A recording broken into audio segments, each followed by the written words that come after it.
Hey guys, Merry Christmas. It's me, Gabriel, of the Wolf Pack, and your young healer, here with your morning boost about the Christ is born in you. When the Christ is born in you, because it's really just a matter of time. And really, when it comes down to it, I think some people wonder about the whole notion of Christ's second coming and things like that, and I think there's an interesting juxtaposition to Christ being born, you know, on the whole Christmas thing. But I think when it comes down to it, Christ is born when you are forgiving. When you let the past go, Christ is born in you. When you see a brother with love and without attack and sacrifice, Christ is born in you. Now, that's why, if you think about it, Paul talks about how we live and die daily with Christ. And unto us a child is born in our heart each day, each moment.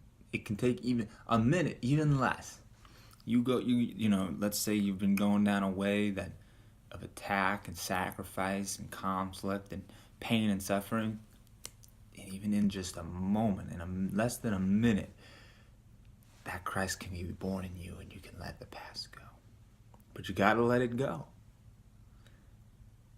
And what you let go of is all the demands of sacrifice within yourself, of fear and hate and anger, that where there was an ancient battleground before can now be a shrine of life and love.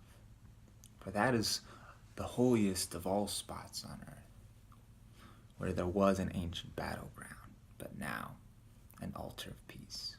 And we can have that, each and every one of us, as we go about our days, recognizing our brother, saying that to your brother, that I give you to the Holy Spirit as part of myself. Because where God is received, He's one with. That is the whole notion of Jesus proclaiming that I and my Father are one, is because He had received Him entirely. And you can only receive God entirely, not partially. You're not partially saved. It's, as it were, either not or you are. We're all saved entirely, but coming into that awareness of your salvation that is already there and has always been there. Because, and with this, it's about knowing that your brother will be released unless of course you want to use your brother to imprison yourself. And we do that through our fear, through our sense of deprivation, which breeds attack. But we don't have to be that way. Because when the Christ is born in you, we can proclaim in the name of freedom to choose their release. Because you recognize that you will be released together. And that holy arrangement, and in that holy union of unity and peace and love, the Christ is born there through forgiveness and recognizing what really matters. Because what can be more joyous than to perceive that we are deprived of nothing?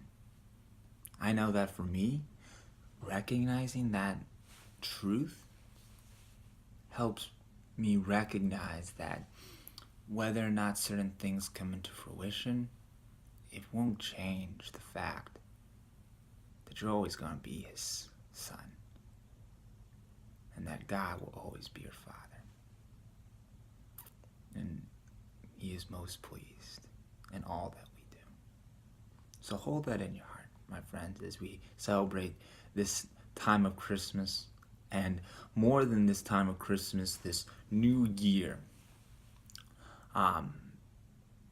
And that's what it's all about, friends. It's not just about this one day, but that this day can be a sign of going forward into the rest of your life. So that's what I got for you, friends. Let's really establish this great awakening of thought, that from it we can bless each other, we can help really uplift each other to a higher spiritual basis, and that we will be able to, from this birth of Christ in all of us, be able to make our relationships holy unto one another, being able to see finally the face of Christ in all. Amen, friends. And may peace be with you, and you know we do wish you well, and Godspeed. See ya.